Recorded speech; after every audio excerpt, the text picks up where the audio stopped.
Auzubillahiminash-shaytanir-rajim. Bismillahir-rahmanir-rahim. Illahirabbil-alamin. Ar-rahmanir-rahim. Maliki yawmiddin. Iyyaka na'budu wa iyyaka nasta'in.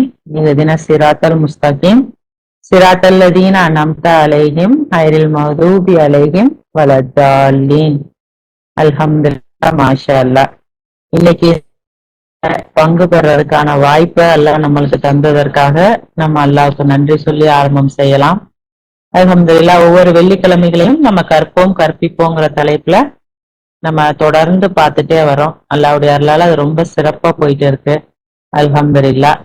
காலையில இருந்து அல்லாஹ் நம்மளுக்கு கொடுத்த அருட்கொடைகளை நம்மளை எழுப்பி விட்டதுல இருந்து நம்மளை காலை கடமைகளை முடிக்க வச்சது, ஒவ்வொரு வக்தும் நம்மளுக்கு தொழுகையை நல்லபடியாக்கி தந்ததற்கு, நம்மளுக்கு தண்ணியில இருந்து சாப்பாடுல இருந்து உடைகள்ல இருந்து நம்மளுடைய வேலைகளை நல்லபடியா செய்ய வச்சதுக்கு, நம்மளுடைய வாகனத்தை நம்மளுக்கு வசப்படுத்தி கொடுத்ததற்கு, நம்ம இன்னைக்கு ஆரோக்கியமா வச்சிருந்ததுக்கு, ஒவ்வொன்னையும் நினைச்சு நம்ம அல்லாவுக்கு நன்றி சொல்லிக்கிட்டே இருக்கமா அப்படிங்கிறத நம்ம சரி பார்த்துக்கலாம். இன்னைக்கு ஜும்மாலே அதை பத்தி சொன்னாங்க. அல்லாவுக்கு அதிகமா நன்றி செலுத்தக்கூடியவங்களா நம்ம இருக்கணும். அந்த கவனத்தோட இருக்கமாங்கிறத நம்ம செக் பண்ணிக்கிட்டே போவோம். அப்படி நம்ம காலையில இருந்து சொல்ல மறந்துட்டோம் அப்படின்னா இரவுல மறக்காம உட்கார்ந்து அல்லாவுக்கு நன்றி சொல்லிட்டு படுக்கிறத நம்ம இன்ஷால்லா பழக்கப்படுத்திக்கிறலாம். அல்ஹம்துலில்லாஹ். இப்ப 3 பேரு இன்ஷால்லா இன்னைக்கு பேச போறாங்க. உங்கள யாருக்காவது இந்த மாதிரி பேசணும், ஒரு வசனமாவது எடுத்து பேசணும்னு ஆசை இருந்ததுன்னா இன்ஷால்லா உங்க பேரையும் கொடுங்க. உங்களை அந்த தளத்துல நம்ம இன்னைக்கு இணைச்சிடலாம். இன்னைக்கு பேச போறவங்க Sabika, Tamim brother, Amita sister, 3 பேரும் பேச போறாங்க. சபிகா பேசுறீங்களா? அஸ்ஸலாமு அலைக்கும். வலைக்கம் சலாம். இன்ஷால்லா ஸ்டார்ட் பண்ணேன். இன்ஷால்லா இன்னைக்கு நான் பிரார்த்தனை செய்யறதுக்கு நான் எப்படி ஸ்டார்ட் பண்ணேன், எந்தெந்த மாதிரி சூழல்ல அதை நான் கத்துக்கிட்டேன் அப்படிங்கிற என்னோட அனுபவத்தை நான் ஷேர் பண்றேன். எனக்கு தெரிஞ்சவங்க ஒருத்தவங்க சொன்னாங்க, நான் மறு உலகத்துக்காக அல்லாஹ் கிட்ட கேட்டுட்டே இருப்பேன், ஆனா இந்த உலகத்துக்காக நான் எதுவுமே கேட்டதில்லை அப்படிங்கிற மாதிரி சொன்னாங்க. அப்ப ஃபர்ஸ்ட் எனக்கு என்ன தோணுச்சுன்னா, பரவாயில்ல அவங்க இந்த லைஃப் மேல பெருசா ஆசை இல்லாம இருக்காங்க அப்படிங்கிற மாதிரி எனக்கு தோணுச்சு. அப்புறம் ரொம்ப டீப்பா யோசிக்கும் போது மறு உலகத்துக்கு கேட்கறவங்க இந்த வாழ்க்கைக்கு எதுக்கு கேட்காம இருக்கணும், இது ஒரு முரணா இருக்கு அப்படி. அது மாதிரி அல்லாஹ் கிட்ட கேட்காம இருக்கிறோம்னாலே நான் ஆணவம் அகந்து இருந்தா மட்டும்தான் நம்மளால கேட்காம இருக்க முடியும். ஏன்னா குரான்ல அந்த மாதிரியான வசனங்களை நான் படிச்சிருக்க மாதிரி எனக்கு ஞாபகம் வந்துச்சு. அப்ப எனக்கு இன்னொன்னு என்ன தெரிஞ்சிச்சுன்னா, நான் எதுக்குமே நான் கேட்கறது இல்லை, இந்த உலகத்துக்கும் கேட்கறது இல்லை, மறு உலகத்துக்குமே கேட்கறது இல்லை அப்படிங்கிறதுமே எனக்கு நம்ம எதுக்குமே இதுவரையும் கேட்டதில்லை, அவங்களாவது மறு உலகத்துக்கே கேட்குறேங்கிறாங்க அப்படிங்கிற விஷயமே எனக்கு புரிய வந்துச்சு. அதுல இருந்துதான் நான் துவா கேட்கவே கொஞ்சம் ஸ்டார்ட் பண்ணேன். அதே மாதிரி ஒவ்வொரு நேரத்துலையும் நம்ம எந்த துவாவை கேட்கணும் அப்படிங்கிற ஒரு விஷயமும் எப்படி ஆரம்பிச்சிச்சு அப்படிங்கிறதையும் நான் சொல்றேன்.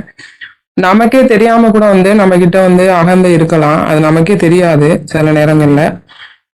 அந்த மாதிரி 40ல 60ல அல்லாஹ் என்ன சொல்றாங்கன்னா, என்னை இறைஞ்சாதவங்க ஆணவம் கொண்டவர்கள் அப்படின்னு சொல்லிட்டு சொல்றாங்க. இன்ஷால்லா அந்த வசனத்தை வாசிக்கிறேன்.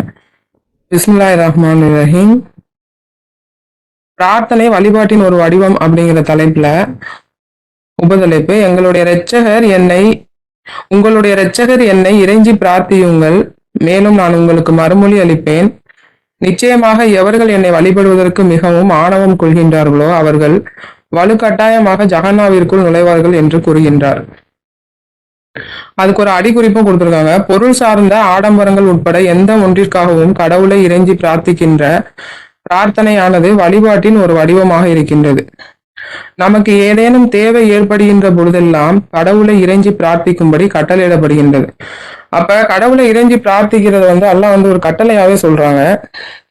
ஒரு நாத்திகன் எந்த ஒன்றிற்காகவும் ஒருபோதும் கடவுளை இறைஞ்சி பிரார்த்திக்க மாட்டான்னு சொல்றாங்க. அப்ப நம்மளுடைய தேவைகளை அல்லாஹ் கிட்ட கேட்கறதும் ஒரு வழிபாடு தான். திக்ரு பண்றது, குரான் படிக்கிறது, தொழுகிறது மாதிரி அதுவும் ஒரு வழிபாடு தான் அல்லாஹ் சொல்றாங்க. அதே மாதிரி அதை ஒரு கட்டளையாவும் அல்லாஹ் சொல்றாங்க. அதே மாதிரி நம்மளுடைய எல்லா தேவைகளையும் நம்ம அல்லாஹ் கிட்ட தான் நம்ம கேட்கணும். இப்ப நம்ம ஒரு சில விஷயத்துக்கு கேட்போம், ஒரு சில விஷயத்த கேட்கணும்னே நமக்கு தோணாது, மைண்ட்ல அந்த விஷயமே வராது, இதுக்கு நம்ம கேட்கணுமே அப்படின்னு வராது. ஒரு சில விஷயத்துக்கு டக்குன்னு கேட்டுருவோம். அப்ப இந்த மாதிரி சிலருக்கு ஏன்னா அந்த விஷயத்துக்கு மட்டும்தான் அல்லாஹ் வந்து நமக்கு உதவ போறேன் அப்படின்னு ஏதோ நம்மளுக்கு வந்து ஒரு இது போட்டு கொடுத்த மாதிரி நமக்கே ஒரு எண்ணம் இருக்குமா என்னன்னு எனக்கு தெரியல. இப்ப எல்லாத்துக்குமே வந்து நம்ம அல்லாஹ் கிட்ட தான் கேட்கணும் அப்படிங்கிறத முதல்ல வந்து நம்ம மைண்ட்ல ஃபிக்ஸ் பண்ணணும். எது ஒண்ணுனாலும் நம்ம அல்லாஹ் கிட்ட மட்டும்தான் கேட்க முடியும், வேற யாருக்கிட்டயுமே கேட்க முடியாது. அதனால நம்ம இது கேட்கலாம் இது கேட்க கூடாதுன்னு நம்ம வந்து கேட்டகரைஸ் பண்ணக்கூடாது இன்ஷா அல்லாஹ். அதே மாதிரி இன்னொரு விதமாவும் நம்ம எல்லாருமே இருக்கோம். எப்படின்னா நம்மளுடைய தேவைகளை வந்து அல்லாஹ் கிட்ட கேட்கறதுக்கு தயக்கம் இருக்கும். கேட்டாலும் கிடைக்காதுங்கிற ஒரு எண்ணம் இருக்கும். எனக்கும் அந்த மாதிரி எண்ணம்லாம் இருந்திருக்கு. அப்புறம் வந்து எனக்கு என்ன ரியலைஸ் ஆயிடுச்சுன்னா, நம்ம கேட்காமலே அல்லாஹ் வந்து நிறைய கொடுத்துருக்காங்க, பெஸ்ட்டாவுமே கொடுத்துருக்காங்க. அப்ப நம்ம ஏன் இந்த மாதிரி இந்த மாதிரிலாம் நம்ம நினைக்கிறோம் அப்படிங்கிற மாதிரி எனக்கு ஒரு தடவை ரியலைஸ் ஆச்சு. அப்ப நம்ம வந்து கடவுள்கிட்ட கேட்கும்போது நமக்கு கிடைக்குமா கிடைக்காதா அப்படிங்கிற சந்தேகம், தயக்கம், முன் முடிவு எடுத்துக்கிட்டு நமக்கு கிடைக்காது அப்படின்னு முன்னாடியே முடிவு எடுத்துக்கிட்டு கேட்கக்கூடாது. சும்மா வாய்னால மட்டும் கேட்கக்கூடாது, மனசால வந்து அல்லாஹ் கிட்ட வந்து கேட்கணும். இப்ப சாலமன் எப்படி கேட்கிறாருன்னா, குதிரையினால வந்து அவர் அசர் தொழுகை வந்து தவற விட்டுறாரு. அப்ப அந்த குதிரையை விட்டு நீங்கிட்டு தான் அவர் கேட்கிறாரு, வேறு எவரும் ஒருபோதும் அடைந்திராத ஒரு அரசுரிமை எனக்கு வழங்குவீராக அப்படின்னு அவர் கேட்கிறாரு. அப்ப அவர் செஞ்சுட்டு இருந்த தப்புல இருந்து அவர் நீங்கிட்டு தான் அவர் கேட்கிறாரு. அப்ப நம்மளுமே வந்து நம்ம என்ன பண்றோம், நம்ம பிரார்த்தனைக்கு பதில் கிடைக்கலன்னா நம்ம என்ன பண்றோம் அப்படின்னு நம்ம வந்து செக் பண்ணணும். அந்த தவறுல இருந்து நம்ம நீங்கினமாக்கும் கண்டிப்பா வந்து அல்லாஹ் பதிலளிக்க கூடியவராக தான் இருக்காரு. அப்ப நம்ம வந்து நம்மளை சுய பரிசோதனை பண்ணிக்கிட்டே இருக்கணும். நம்மளுடைய தவறுகள் இருந்து நம்ம எல்லா தவறுகள் இருந்தும் முற்றிலுமா வெளியே வந்து நம்ம பிரார்த்தனை பண்ணும்போது கண்டிப்பா வந்து அல்லாஹ் பதிலளிக்க கூடியவராக தான் இருக்காரு. சாலமன் எப்படி கேட்கிறான்னா, வேறு எவரும் ஒருபோதும் அடைந்திராத ஒரு அரசுரிமை எனக்கு வழங்குவீராக, நீரே கொடையளிப்பவராக இருக்கின்றேன்னு கேட்கிறாரு. அதுக்கு அல்லாஹ் வந்து நான் அவருடைய பிரார்த்தனைக்கு பதிலளித்தேன்னு சொல்றாங்க. பரந்த பொருள் செல்வங்களை கொண்டு அவரை அருள்பாலித்தோம் சொல்றாங்க. அதுக்கப்புறம் சாலமன் வந்து சொல்றாரு, மக்களே, பறவைகளின் மொழியை புரிந்து கொள்கின்ற திறன் கொண்டு நாங்கள் கொடையளிக்கப்பட்டிருக்கின்றோம். மேலும் அனைத்து விதமான பொருட்களும் எங்களுக்கு கொடுக்கப்பட்டிருக்கின்றன. இது ஒரு உண்மையான அருட்கொடையாக இருக்கின்றது அப்படின்னு சொல்றாரு. அதே அப்ப கடவுள்கிட்ட வந்து நம்ம தேவைகளை கேட்கும்போது நம்ம எப்பவுமே தயக்கமே படக்கூடாது. அது சில பேர் எனக்கெல்லாம் ஆரம்பத்துல கொஞ்சம் கூச்சம்லாம் இருக்கும், என்ன எப்படி கேட்கறது அப்படிங்கிற மாதிரி. அது மாதிரி எதுவுமே நான் எந்த ஒரு இதுவுமே இருக்கு, தயக்கமோ எது சந்தேகம் கிடைக்காது கிடைக்குமா அந்த மாதிரி எதுவுமே இருக்கக்கூடாது. அது மாதிரி நம்ம கேட்டது கிடைச்சாதான் வந்து அல்லாஹ் வந்து நமக்கு பதிலளிச்சிருக்காரு அப்படிங்கிற எண்ணமும் இருக்கக்கூடாது. ஏன்னா அதே நேரத்துல நமக்கு வேற என்ன கிடைக்குது, நம்ம லைஃப்ல என்ன சேஞ்சஸ் இருக்குது அதையும் நம்ம கவனிச்சுக்கிட்டே வரணும். ஏன்னா கேட்டதுதான் கிடைக்கணும்ன்ற அவசியம் இல்லை. நமக்கு எது கிடைக்குதோ அது வந்து நல்லதா கூட இருக்கலாம். அப்ப நம்ம வந்து நமக்கு என்ன கிடைக்குது, அல்லாஹ் நம்ம கேட்டது கிடைக்கல, அப்ப அதுக்கு பதிலா என்ன கிடைச்சிருக்கு அப்படிங்கிறத நம்ம கவனிச்சுக்கிட்டே வரணும். ஏன்னா கவனத்தோட தான் நம்ம இந்த வாழ்க்கையை வந்து வாழணும். அக்கறையின்மை வந்து தண்டனைக்குரியதுன்னு அல்லாஹ் இன்னொரு வசனத்துல சொல்றாங்க. அதே மாதிரி ஒவ்வொரு நாளும் வந்து நம்மளுடைய லைஃப்ல நம்ம ஃபேமிலிக்காக, நம்ம பசங்களுக்காக வந்து நம்ம நிறைய வேலைகள் செய்யறோம், நம்ம நிறைய முடிவுகள் டிசிஷன்ஸ் எடுப்போம், எதிர்காலத்துக்காண்டி நிறைய விஷயங்கள் பண்ணுவோம். நம்ம அந்த மாதிரி நேரத்துல ஒரு சில நேரம் வந்து நம்ம நினைச்ச மாதிரி நடக்கும், ஒரு சில நேரம் வந்து நம்ம நினைச்ச மாதிரி நடக்காது, ஃபெயிலியர் ஆயிடும். அந்த மாதிரி ஃபெயிலியர் ஆகும்போது வந்து எனக்கு ஞாபகம் வரும், நம்ம வந்து அல்லாஹ் கிட்ட துவா கேட்டோமா, பொறுப்பேற்படுத்தணுமா அப்படின்ட்டு வந்து இந்த மாதிரி நிறைய டைம் வந்து எனக்கு இந்த மாதிரி ஆனதுக்கு அப்புறம், இப்போ முதல்லலாம் வந்து நம்ம நினைச்ச மாதிரியே நடந்துட்டே இருக்குது அப்படின்னா நம்ம வந்து அல்லாஹ் வந்து நம்மளை சேவ் பண்ணிட்டே இருப்பான், நம்ம நினைச்ச மாதிரி எல்லாமே நடக்கும். ஒரு லெவலுக்கு மேல என்ன ஆகும்னா வந்து நீ வந்து எதுவுமே பண்ணாம இருந்துட்டே இருப்ப, நான் வந்து உனக்கு பண்ணி கொடுத்துக்கிட்டே இருக்கணுமா அப்படி அந்த மாதிரிதான் எனக்கு வந்து அல்லாஹ் கேட்குற மாதிரி இருந்துச்சு. ஃபெயிலியர் ஆகிட்டே இருக்கும்போது நீ வந்து இப்படி சும்மாவே இருப்ப, நான் எல்லாத்தையும் கரெக்டா உனக்கு நடத்தி கொடுத்துட்டே இருக்கணுமா அப்படிங்கிற மாதிரி அல்லாஹ் கேட்குற மாதிரி இருந்துச்சு. அப்ப அந்த நேரங்கள்ல வந்து நான் வந்து இந்த துவாக்கள்ல வந்து நம்ம இன்ஷால்லாம் வந்து டெய்லி லைஃப்ல நம்ம கேட்கணும் அப்படின்னு நான் முடிவு பண்ணேன். 18/10 பிஸ்மில்லாஹிர் ரஹ்மானிர் ரஹீம். எங்கள் இரட்சகரே, உமது கருணையை கொண்டு எங்கள் மீது பொழிவீராக, மேலும் எங்களுடைய காரியங்களை உம்முடைய வழிகாட்டலை கொண்டு அருள்பாலிப்பீராக. அந்த துவா வந்து நம்ம டெய்லியுமே வந்து காலையில ஃபஜ்ர் தொழுகைக்கு பின்னாடி இல்ல ஏதோ ஒரு தொழுகைக்கு முன்னாடி நம்ம கேட்டுட்டோமாக்கும் நமக்கு வந்து ஒரு ஒரு அமைதி இருக்கும். நம்ம வந்து அல்லாஹ் கிட்ட பொறுப்பேற்படுத்திட்டோம். நான் அல்லாஹ் கிட்ட வந்து நம்ம வழிகாட்டல் வந்து கேட்டிருக்கிறோம் அப்படிங்கிற மாதிரி. அதே மாதிரி இன்னொரு துவா என்னன்னா, மோசஸ் கேட்கிற துவா, என் இரட்சகரே என் சுபாவத்தை குளிர்ப்பீராக, மேலும் இந்த காரியத்தை எனக்கு எளிதாக்குவீராக. அதே மாதிரி எங்கள் இரட்சகரே நாங்கள் உம்மிடமே பொறுப்பேற்படுத்துகின்றோம், மேலும் உமக்கு மட்டுமே அடிபணிகின்றோம். இறுதி விதியானது உம்மிடமே இருக்கின்றது. இதோட நானும் ஒரு ஒரு இதுவா சேர்த்து கேட்பேன். என்னன்னா, இவ்வுலக காரியங்கள் அனைத்தையும் எங்களுக்கு இலகுவாக்கி தருவீராக அப்படிங்கிற மாதிரி. ஏன்னா நம்ம காரியங்களை வந்து எல்லாத்துலயுமே கஷ்டமான பாதையும் இருக்கும், ஈஸியான பாதையும் இருக்கும். அப்ப அந்த ஈஸியான வழியில நம்ம காரியங்களை வந்து நம்ம பண்றதுக்கு உண்டான அந்த வழிகாட்டுதலை வந்து நம்ம அல்லாஹ் கிட்ட கேட்டுட்டே இருக்கணும். அப்ப இந்த துவாவை நம்ம தொடர்ந்து கேட்க ஸ்டார்ட் பண்ணதுக்கு அப்புறம் இந்த நாளோட பொறுப்பை வந்து அல்லாஹ் கிட்ட கொடுத்துட்டோங்கிற ஒரு திருப்தி இருக்கும்.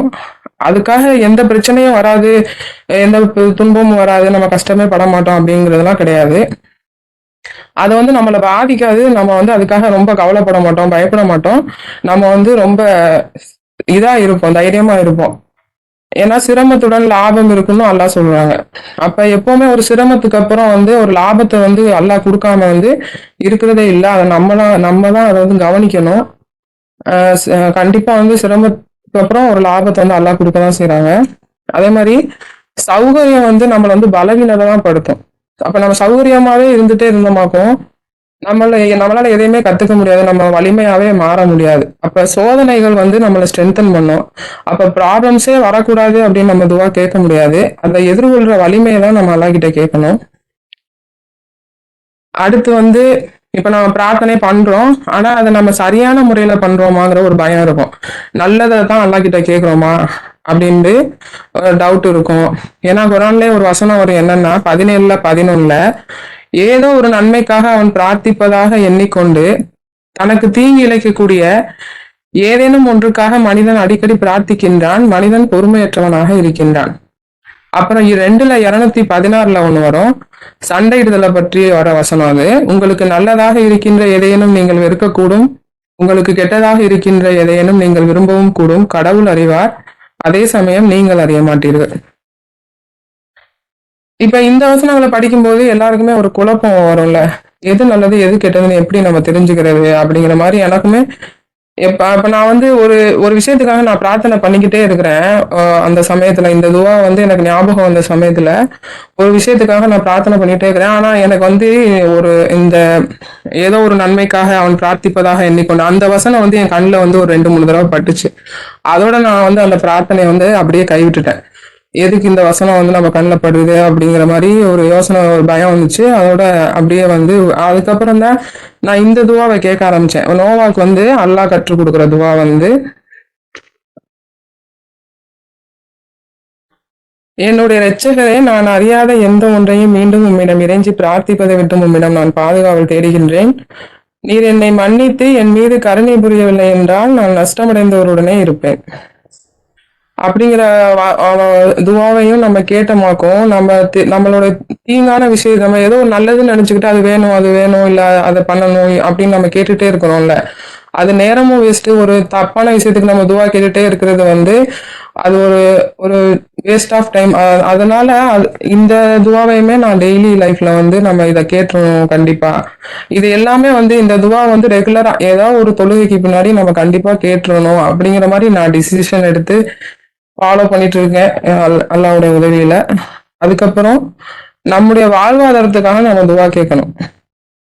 இப்ப மோசஸ் வந்து எகிப்துல இருந்து மித்தியன் வந்தப்ப எதுவுமே இல்லாதப்பதான் அந்த துவா கேட்கிறாரு. இப்ப எகிப்துல இருந்து மித்தியனுக்கு அவர் திடீர்னு தான் அவர் போற சூழ்நிலை வருது. இதுல இருந்து நான் புரிஞ்சுக்கிறது என்னன்னா, அப்ப அந்த இருக்கு அப்படிங்கிற அந்த நிலைமைய வந்து மாத்துறதுக்கு அல்லாஹ்க்கு வந்து ஒரு நிமிஷம் போதும். நம்ம ஒண்ணுமே இல்லாதவங்களா கூட நம்மளால நம்ம ஆயிடலாம். ஏன்னா அல்லாஹ் தான் எல்லாமே பண்றாரு. அப்ப நம்ம வாழ்வாதாரத்துக்காண்டி எப்பவுமே அல்லாஹ் கிட்ட வந்து இறைஞ்சி பிரார்த்திச்சுக்கிட்டே இருக்கணும். இன்ஷா அல்லாஹ் அந்த துவாவை வாசிக்கிறேன். என் இரட்சகரே, வாழ்வாதாரங்கள் அனைத்தும் உன் கரத்திலேயே இருக்கின்றன. எந்த ஒரு வாழ்வாதாரத்தை நீர் எனக்கு அனுப்பினாலும் அதற்காக நான் கடும் தேவையுடையவராக இருக்கின்றேன். எங்களுக்கு வழங்குவீராக, வழங்குபவர்களில் நீரே மிகச் சிறந்தவராக இருக்கின்றேன். இந்த துவாவையும் நம்ம இன்ஷா அல்லாஹ் எல்லாருமே டெய்லி லைஃப்ல நம்ம கேட்டுட்டே இருக்கணும் இன்ஷா அல்லாஹ். அதே மாதிரி நம்ம அல்லாஹ்வின் உதவியை கொண்டு நம்ம கஷ்டங்களை வந்து கஷ்டம் இது ஏதாவதுனா பக்குவமா நம்ம எதிர்கொள்றோம், பொறுமையோட இருக்கிறோம். நிறைய நேரங்கள்ல அந்த மாதிரி இருந்தாலும் இப்ப நம்மளுடைய பசங்கள நம்ம ரொம்ப க்ளோஸ் ரிலேட்டிவ் அந்த மாதிரி நம்மளுடைய வாழ்க்கை துணை அந்த மாதிரி அவங்களுக்கு ஏதாவது ஒண்ணுனா நம்ம வந்து கொஞ்சம் தடுமாறதான் செய்வோம், கொஞ்சம் நம்ம சஃபர் ஆகும். இல்லைன்னா அப்படி இல்லைன்னா அவங்க மூலமா கூட நமக்கு நிறைய ப்ராப்ளம்ஸ் வரலாம். இப்போ ரிலேட்டிவ்ஸ் ஃப்ரெண்ட்ஸ் அவங்க சைட்ல ப்ராப்ளம்ஸ் வந்தா கூட நம்ம கொஞ்சம் அவங்கள விட்டு விலகி இருக்கலாம், என்ன வேணா பண்ணலாம். ஆனா பசங்க வாழ்க்கை துணை அப்படின்னு வரும்போது நம்ம வந்து எங்கேயுமே வந்து ஓட முடியாது. அப்ப அதுக்காகவும் நம்ம அவங்களுக்காகவும் நம்மளுக்கு துவா அல்லாஹ் வந்து எல்லாத்துக்குமே நம்மளுக்கு இப்ப இப்படி நம்மளுக்கு மண்டையில வந்து நிறைய எண்ணங்கள் ஓடுதுல்ல. அப்ப இதுக்கு என்ன பண்றது அப்படின்னு நம்ம யோசிக்கும் போது எல்லாத்துக்குமே வந்து அல்லாஹ் வந்து சொல்யூஷன் வச்சிருக்காங்க. அப்ப எங்கள் இரட்சகரே எங்களுடைய வாழ்க்கை துணைகளையும் மற்றும் பிள்ளைகளையும் எங்களுடைய இன்பத்திற்கான ஒரு மூலாதாரமாக இருக்கும்படி செய்வீராக. இன்ஷால்லாம் வந்து நம்ம கேட்கக்கூடியவங்களா நம்ம இருக்கணும். ஏன்னா நம்ம வாழ்நாளோட அரை நூற்றாண்டு காலம் வந்து நம்ம இவங்களோட தான் நம்ம ஸ்பெண்ட் பண்ண போறோம். ஒரு 20-25 வயசுல நம்ம கல்யாணம் பண்ணிக்கிறோம்னா அதுக்கப்புறம் 60 வயசு வரையும் நம்ம அவங்களோட தான் இருக்க போறோம். அதே மாதிரி திருமண வயசுல இருக்கிறவங்களும் நல்ல வாழ்க்கை துணை அமையணும்னு அல்லாஹ் கிட்ட அதிகமா துவா கேளுங்க இன்ஷால்லா. அதுக்கப்புறம் நம்ம பிள்ளைங்களெல்லாம் தாண்டி வந்து நம்ம ஒருத்தவங்களுக்காக கவலைப்படுவோம். அவங்க யாருன்னா வந்து நம்ம பெற்றோர்கள். அவங்களுக்கு வயசாகும், உடல்நிலை சரியில்லாம போகும், சிரமப்படுவாங்க. அது வந்து நமக்கு கண்டிப்பா ஒரு கஷ்டம் தரக்கூடிய விஷயமா தான் இருக்கும். அப்ப பெற்றோர்களுக்கான துவாவையும் அல்லாஹ் கற்றுக் கொடுக்குறாங்க. என் இரட்சகரே, அவர்கள் மீது கருணை கொள்வீராக, ஏனெனில் அவர்கள் குழந்தை பருவத்திலிருந்து என்னை வளர்த்து வந்தனர். அந்த துவாவை இன்ஷால்லா நம்ம பெற்றோர்களுக்காண்டி நம்ம அடிக்கடி கேட்கணும். அதுக்கப்புறம் அல்லாஹ்வுடைய நினைவுல வந்து தொடர்ந்து இருக்கிறதுக்கு நம்ம முயற்சி பண்றோம். குரான் படிக்கிறோம், திக்ருவோம், எல்லாமே செய்றோம். திடீர்னு என்ன ஆகும்னா கம்ப்ளீட்டா அது எதுவுமே நம்ம பண்ண மாட்டோம். அப்படியே வந்து டைவர்ட் ஆயிட்டு வேற மாதிரி எதுவுமே பண்ண மாட்டோம். அந்த மாதிரி சூழ்நிலையில அந்த மாதிரியா சூழல் இருக்கும். இல்லைன்னா நம்ம மறந்துட்டு இருப்போம், போனை பார்த்துக்கிட்டே இருப்போம். அந்த மாதிரிலாம் இருக்கும்போது நம்ம என்ன எதுவுமே பண்ணாம இருக்கோம் அப்படிங்கிற மாதிரி ஒரு ரியலைசேஷன் வரும்போது நான் என்ன பண்ணேன்னா டக்குன்னு எனக்கு இந்த துவா ஞாபகம் வந்துச்சு. நான் அப்பவே கேட்டேன். அது என்னன்னா, எங்கள் இரட்சகரை நாங்கள் மறந்து விட்டாலோ அல்லது தவறுகள் செய்து விட்டாலோ எங்களை தண்டித்து விடாது. அந்த துவா தான். இப்ப அந்த துவாவை நான் அடிக்கடி கேட்க ஆரம்பிச்சதுக்கு அப்புறம் ரொம்ப கேப்லாம் இல்லாத அளவுக்கு ஒரு கண்டினியூஸா வந்து என்னால வந்து பண்ண முடியுது. எல்லா விஷயங்களையுமே அல்லாஹ்வை நினைவு கூறுற விஷயங்கள் எல்லாத்தையுமே ஓரளவு பண்ண முடியுது.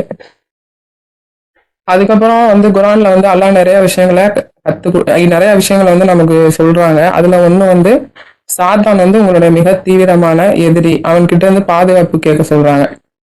அது அந்த துவாவையும் இன்ஷால்லா நம்ம கேட்கணும். என் இரட்சகரே, சாத்தான்களின் கிசுகிசுப்புகளிலிருந்து நான் உம்மிடம் பாதுகாவல் தேடுகின்றேன். மேலும் என் இரட்சகரே, அவன் என் அருகில் வருவதை விட்டும் நான் உம்மிடம் பாதுகாவல் தேடுகின்றேன். விரட்டப்பட்ட சாத்தானின் தீங்குகளிலிருந்து எங்களுக்கு பாதுகாப்பு தருவீராக. இப்ப இந்த துவாக்களை வந்து நம்ம டெய்லி லைஃப்ல ஒரு நாள்ல ஒரு வேலையாவது இன்ஷால்லா நம்ம கேட்கணும். அப்ப நமக்கு வந்து எப்படி ஃபீல் ஆகும்னா, நம்ம இந்த கடவுள்கிட்ட நம்ம பொறுப்பை ஒப்படைச்சிட்டோம். கடவுள் வந்து நமக்கு போதுமானவரா இருப்பாரு. அவரே மிகச்சிறந்த பாதுகாவலராக இருக்கின்றார். கடவுள் அவரை தவிர எவர் ஒருவரும் சக்தியை கொண்டிருக்கவில்லை. இன்னுமே நிறைய பிரார்த்தனைகள் இருக்கு. ஆனா இந்த பிரார்த்தனைகளுக்கு தான் எனக்கு வந்து ஒரு பின்னாடி ஒரு நம்ம இந்த மாதிரி சுச்சுவேஷன்ல தானே நம்ம கேட்க ஆரம்பிச்சோம் அப்படிங்கிற மாதிரி ஒரு ஸ்டோரி இருந்துச்சு. அதனால நான் இந்த விஷயங்களை வந்து நான் எடுத்தேன். அதே மாதிரி 19:48 வந்து ஆபிரகாம் சொல்றாரு, என் இரட்சகரை மட்டும் இறைஞ்சுவதனால் நான் தவறி போக சாத்தியமில்லைன்னு சொல்றாரு. 19:4 உம்மை இறைஞ்சுவதால் என் இரட்சகரே நான் ஒருபோதும் விரக்தி அடைவதில்லைன்னு ஜக்கரியா சொல்றாங்க. அப்ப அல்லாஹ்வை சார்ந்து இருக்கும்போது லைஃப் வந்து எப்படி மாறுதுன்னா, பயம் பதட்டம் அந்த மாதிரி பயம் பதட்டம் இருந்த இடத்துல வந்து அமைதி வருது. குழப்பம் சந்தேகம் இருந்த இடத்துல வந்து தெளிவு, நம்பிக்கை, தைரியம் இதெல்லாம் கிடைக்குது. அந்த தைரியம் இருக்கும்போது நமக்கு வந்து லைஃப்பை பத்தின எந்த ஒரு பயமும் இருக்காது. நம்ம கவலைப்பட மாட்டோம். எந்த நெகட்டிவ் தாட்ஸும் இருக்காது. நம்ம இன்ஷால்லா கண்டிப்பா சந்தோஷமா இருக்கலாம். எந்த பிரச்சனைகள் வரதான் செய்யும், வராமலாம் இருக்காது. ஆனாலுமே வந்து நம்ம சந்தோஷமா இருக்கலாம். இன்ஷால்லா அவ்வளவுதான் முடிஞ்சுச்சு. ரப்பனா ஆத்தினா ஃபித் துன்யா ஹஸனத்தோ வஃபில் ஆகிரத்தி ஹஸனத்தோ வகீனா அஸாபன்னார். ரப்பனா தகப்பல் மின்னா இன்னக அன்த ஸமீஉல் அலீம். அல்ஹம்துலில்லாஹ். ஸலாமுன் அலைக்கும். வலைக்கும் சலாம். அல்ஹம்துலில்லாஹ், அல்ஹம்துலில்லாஹ். முதல்ல வந்து உங்களுக்கு வாழ்த்துக்கள். அதாவது நல்லா பேச தெரிஞ்சு நான் பேசுறேன் அப்படிங்கிறத விட சபிகாவுக்கு வந்து ரொம்ப பயம், நான் எப்படி பேசுவேனோ என்னமோன்னு ஒரு பயம். அதையும் அவங்க வந்து தாண்டி ஓவர் கம் பண்ணி ரொம்ப முயற்சி பண்ணி பேசுறாங்க. இன்னைக்கு நீங்க ரொம்ப சிறப்பா பேசுனீங்க சபிகா. மெஹராஜ் மெஹராஜ் ஆ அஸ்ஸலாமு அலைக்கும். ரொம்ப ரொம்ப ரொம்ப ரொம்ப நல்லா இருந்துச்சு. ஆக்சுவலா அல்ஹம்துலில்லாஹ். நான் வந்து சஃபிகாவுக்குள்ள என்னை பார்த்த மாதிரி இருந்துச்சு. அல்ஹம்துலில்லாஹ். அவ்வளவு பயம். அவ்வளவு நான் என்னென்ன ஃபீல் பண்ணேனோ, எந்தெந்த டைம்ல என்னென்ன துவா பண்றேனோ அவ்வளவு வரிசையா சொல்லிக்கிட்டே இருந்தாங்க. ரொம்ப அப்படியே இமாஸ் ஆயிட்டேன் அவங்க ஸ்பீச். இது மாதிரி நிறைய பேருக்கு அதே ஃபீலிங் இருக்கும்னு நினைக்கிறேன். கண்டிப்பா கண்டிப்பா. அல்ஹம்துலில்லாஹ். இந்த நம்பிக்கையோட அல்லாட்ட கேட்கணும். கிடைக்காதா நானும் சின்ன வயசுல இப்படிதான் இருந்த மேரேஜ். அல்லாஹ்க்கு இன்னும் தெரியாதா நமக்கு என்ன வேணும்ட்டு, நம்ம ஏன் கேட்கணும் அப்படிங்கிற மாதிரி இருந்தேன். அப்புறமா அந்த குர்ஆன்லாம் படிக்க படிக்கத்தான் அதெல்லாம் கம்ப்ளீட்டா மாறினது. அது அகந்தை. அல்லாவுக்கு நம்ம அடி பண்ணியணும். அது வந்து அகந்தையான எண்ணங்கிறத புரிஞ்சுக்கிட்டதுக்கு அப்புறம் நம்ம கேட்க ஆரம்பிச்சோம். அப்புறம் அவங்க சொன்ன மாதிரி கிடைக்குமா கிடைக்காதாங்கிற ஒரு நம்பிக்கையின்மை நம்ம மனசுல இருந்தது. அப்புறம் நம்ம கேட்டமே கிடைக்கலையேங்கிற எண்ணம் இருந்தது. அவங்க அழகா அதை எல்லாத்தையும் வரிசை அப்படி கோர்த்து சொன்னாங்க. அப்புறம் நம்ம கொஞ்சம் ஸ்டெடி ஆயிட்டு அப்புறம் அல்லாட்ட கேட்டோம், எனக்கு நல்லதா கொடுங்க அல்லா. அப்புறம் அதை கத்துக்கிட்டோம். ஒண்ணு ஒண்ணா கத்துக்கிட்டு தான் போயிட்டே இருக்கோம். மாஷா அல்லாஹ், அல்ஹம்துலில்லாஹ். ஷைத்தான்ட்ட இருந்து பாதுகாவல் நம்ம எல்லா விஷயங்கள்லயுமே நம்ம தொடர்ந்து கேட்டுக்கிட்டே இருப்போம். நீங்க சொன்ன மாதிரி அல்லாஹ் நம்மளுக்கு வந்து அந்த பயம் பதட்டம் எல்லாத்தையும் நீக்கி நம்ம வாழ்க்கையில இப்ப அமைதியும் சந்தோஷத்தையும் நிம்மதியும் கொடுத்திருக்கிறத நம்ம எல்லாராலையும் உணர முடியுது. அல்ஹம்துலில்லாஹ். அல்லாஹ்வை தொடர்ந்து சார்ந்து இருக்கக்கூடியவங்களா நம்மள அல்லாஹ் அருள் பாலிக்கட்டும் இன்ஷா அல்லாஹ். அடுத்து யார் சொல்றீங்க? சலாம் அலைக்கும் சிஸ்டர். வலைக்கம் சலாம் சிஸ்டர், சொல்லுங்க. எல்லாருக்கும் சலாம் அலைக்கும். அவுது பில்லாஹி மினஷ் ஷைத்தானிர் ரஜீம். பிஸ்மில்லாஹிர் ரஹ்மானிர் ரஹீம். வானவர்களை பத்தின சில வசனங்களை பார்ப்போம். சூரா 77 அல் முர்சலாத். தொடர்ந்து அனுப்பப்படுகின்ற வானவர்கள் காற்றை ஓட்டுவதற்காக, மேகங்களை எழுப்புவதற்காக, வாழ்வாதாரங்களை பகிர்ந்தளிப்பதற்காக, தூது செய்தியை சேர்ப்பிப்பதற்காக, நற்செய்திகளை அவ்வண்ணமே எச்சரிக்கைகளை. சூரா 79 அல் நாசியாத். நம்ப மறுப்போருடைய ஆன்மாக்களை பலவந்தமாக பறிப்பவர்கள், நம்பிக்கையாளர்களின் ஆன்மாக்களை மகிழ்ச்சியோடு உண்மையாக எடுப்பவர்கள், மேலும் எல்லா இடங்களிலும் மிதக்கின்றவர்கள், ஆர்வத்துடன் ஒருவரை ஒருவர் முந்துபவர்கள், பல்வேறு கட்டளைகளை நிறைவேற்றுவதற்காக. இந்த பணிகளை அல்லாஹ்வுடைய கட்டளையை கொண்டு வானவர்கள் செய்யறவங்களா இருக்கிறாங்க. ஜக்கரியா, மேரி, இப்ராஹிம் இவங்களுக்கெல்லாம் வானவர் மூலம்தான் குழந்தைன்ற நற்செய்தியை வழங்கப்படுது. லூத் சமூகத்தாருக்கு அலி பற்றி எச்சரிப்பதற்காக வானவர்கள் லூத் நபிக்கு அனுப்பப்படுறாங்க. முகமது நபிக்கு ஜிப்ரீல்ன்ற வானவர் மூலம் அல்லாஹ் அந்த குரானை கொடுத்திருக்கிறாங்க. அல்ஹம்துலில்லாஹ். அதுல கருணை, அருள், கிருபை, நிவாரணம், அறிவு, சட்டம், பரிகாரம், இந்த மாதிரி நிறைய விஷயங்களுக்காக அல்லாஹ்ட்ட இந்த குரான் அருளப்பட்டிருக்கு நம்மளுக்கு. அல்ஹம்துலில்லாஹ். அல்லாஹ்வை தவிர வேறு தெய்வம் இல்லை. அறிவுடையவர்களும் வானவர்களும் இந்த மாதிரி சாட்சி பகரக்கூடியவங்களா இருக்கிறாங்க. உயிரோட இருக்கிற வரைக்கும் மனிதனுடைய பாதுகாப்புக்காக வானவர்களை அல்லாஹ் நியமிச்சிருக்கிறாங்க. வலப்பக்கமும் இடப்பக்கமும் விடாமல் எல்லாத்தையும் பதிவு செய்யக்கூடியவங்களா வானவர்களை அல்லாஹ் நம்மளுக்கு நியமிச்சிருக்கிறாங்க. வரம்பு மீறுவருடைய ஆன்மாவை எடுக்கும்போது முகங்கள் விழாப்புறங்கள்ல அடிச்சு உங்க ஆன்மாவை வெளித்தள்ளுங்கள்னு அவருடைய கரங்களை நீட்டுவாங்கன்னு வானவர்களை பத்தி சொல்லப்படுது. மனிதன் சில நேரத்துல தனியா இருக்கிறதா சொல்றவனா இருக்கிறான். தனியா இல்ல, வானவர்கள் கூட இருக்கிறதா குரான் மூலம் நம்ம தெரிஞ்சுக்கிறோம். லைலத்துல் கத்ர் இரவு அன்னைக்கு வானவர்களும் பரிசுத்த ஆவியும் தங்கள் இறைவனோட அனுமதியோட ஒவ்வொரு கட்டளையும் நிறைவேற்றுவதற்காக அந்த நேரத்துல இறங்கி வராங்க. அந்த இரவு முழுவதும் இறை தியானத்துல இருந்து அதனுடைய பலனை பெற்றுக்கொள்பவளா நம்மள எல்லாம் ஆக்கி அருள் புரியணும். அல்ஹம்துலில்லாஹ். மேலும் 2, 3, 4 சிறகுகள் கொண்ட வானவர்களா எல்லாம் நியமிச்சிருக்கிறன்றதையும் வசனம் மூலம் நம்ம தெரிஞ்சுக்கிறோம். பூமியில் உள்ள நம்பிக்கை கொண்ட ஆண் பெண் மக்களுக்காக பாவ மன்னிப்பு கேட்கக்கூடியவங்களா வானவர்கள் இருக்காங்க. இதுவும் அல்லாஹ்வுடைய மாபெரும் கருணை. அல்ஹம்துலில்லாஹ்.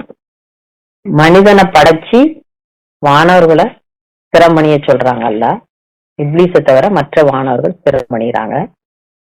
மனுஷனுக்கு எல்லா பெயர்களையும் அல்லாஹ் தான் கத்து கொடுக்குறாங்க. மாணவர்கிட்ட கேட்கும் போது அல்லாஹ் நீங்க கத்து கொடுத்ததை தவிர எங்களுக்கு எந்த அறிவும் இல்லைன்னு சொல்றாங்க. அதையும் இந்த குரான்ல நம்ம பார்க்கிறோம். அடுத்து இம்ரானியர் சூறால சில வசனங்களை பார்ப்போம். நீர் நம்பிக்கையாளரிடம் 3000 மாணவர்களை இறக்கி அனுப்புவதை 3000 மாணவர்களை இறக்கி அனுப்புவதை கொண்டு உங்களுடைய இறைவன் உங்களுக்கு ஆதரவளிக்கின்றார் என்பது போதுமானதல்லவா? உண்மையில் நீங்கள் உறுதிப்பாட்டுடன் விடாமுயற்சியோடு இருந்து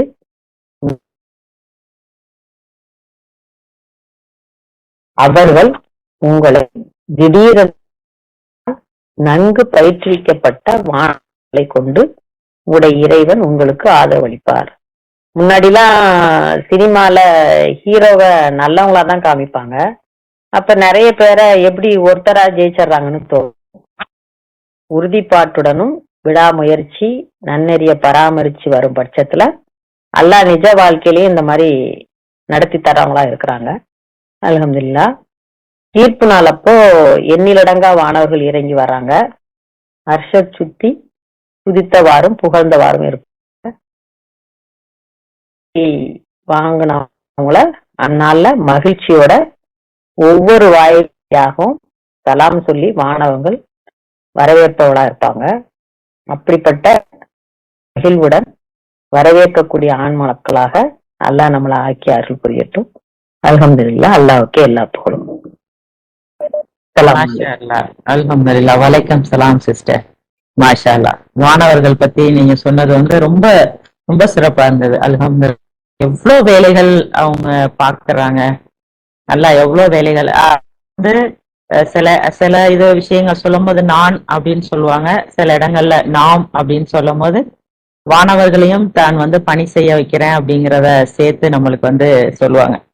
மாஷா அல்லாஹ். நீங்க சொன்னதுல எனக்கு ரொம்ப இதா இருந்த விஷயம் வந்து உறுதிப்பாடு நன்னறி விடாமுயற்சியோட இருந்தோம் அப்படின்னா அல்லாஹ் நம்மளை வந்து சூப்பர் ஹீரோஸ் ஆக்கிடுவாரு அப்படின்னு நீங்க சொன்னது வந்து ரொம்ப சிறப்பா இருந்தது. அல்லாவுக்கு நம்ம இதை செஞ்சா போதும், அல்லாஹ் நம்மளை இந்த மாதிரி ஒரு நிலையில வச்சிருவாங்க. வானவர்களை நம்மளுக்கு பாதுகாப்பா இங்க நம்மளுக்கு மகிழ்ச்சிக்கானதா நம்மளுக்கு பாவ மன்னிப்பு கேட்கறது எல்லாத்துக்குமா அல்லாஹ் வானவர்களை நம்மளுக்கு சப்போர்ட்டா கொடுத்துருக்காங்க அப்படிங்கறத பத்தி ரொம்ப சிறப்பா சொன்னீங்க சிஸ்டர். அல்ஹம்துலில்லாஹ். வேற யாரும் சொல்றீங்களா? அல்ஹம்துலில்லாஹ். மாஷா அல்லாஹ். ரெண்டு பேருமே வந்து வேற வேற, ஒருத்தர் பிரார்த்தனையை பத்தி சொன்னீங்க, ஒருத்தர் வானவர்கள் பத்தி சொன்னீங்க. மாஷா அல்லாஹ். அல்ஹம்துலில்லாஹ். எவ்வளவு விஷயங்களை அல்லாஹ் வந்து நம்மளுக்கு ஒவ்வொரு நாளும் கத்து கொடுத்துக்கிட்டே இருக்காங்க. அல்ஹம்துலில்லாஹ். சிறப்பு. அல்ஹம்துலில்லாஹ். அல்லாஹ் இன்னைக்கு நம்மளுக்கு கவனத்தில் எடுத்துக்கொள்றதுக்காக நிறைய விஷயங்கள் அல்லாஹ் நம்மளுக்கு கொடுத்திருக்காங்க. சின்ன சின்ன விஷயங்கள் கூட நம்ம தயங்காம அல்லாட்ட பிரார்த்திக்க கூடியவங்களா தொடர்ந்து அவரை சார்ந்து இருக்கிறதுக்கு வந்து பிரார்த்தனை வந்து இன்னைக்கு ஜும்மால கூட அதான் சொன்னாங்க, அது வழிபாட்டின் ஒரு வடிவமா இருக்கு. சோ நம்ம தொழுகிறது அந்த மாதிரி இது ஒரு வழிபாடுனா ஒவ்வொரு விஷயத்துக்காகவும் கடவுள் அணுகி அவர்கிட்ட கேட்டுக்கிட்டே இருக்கிறது ஒரு வழிபாடா இருக்கு. சோ அதையும் நம்ம தொடர்ந்து செஞ்சுக்கிட்டே இருக்கும்போது நம்ம செயல்கள் எல்லாமே வழிபாடா ஆயிரும் அப்படிங்கறத பத்தி இன்னைக்கு ஜும்மாலையும் சொன்னாங்க. நம்மளுக்கு இன்னைக்கு கேட்ட எல்லா விஷயங்களையுமே நம்ம கவனத்துல கொண்டு அதை கடைபிடிக்கக்கூடிய மக்களா அல்லாஹ் நம்ம எல்லாத்தையும் ஆக்கி அருள்பாலிப்பாராக. அல்ஹம்துலில்லாஹ். மாஷா அல்லாஹ். லா குவத்த இல்லா பில்லா. ஸலாம் அலைக்கும்.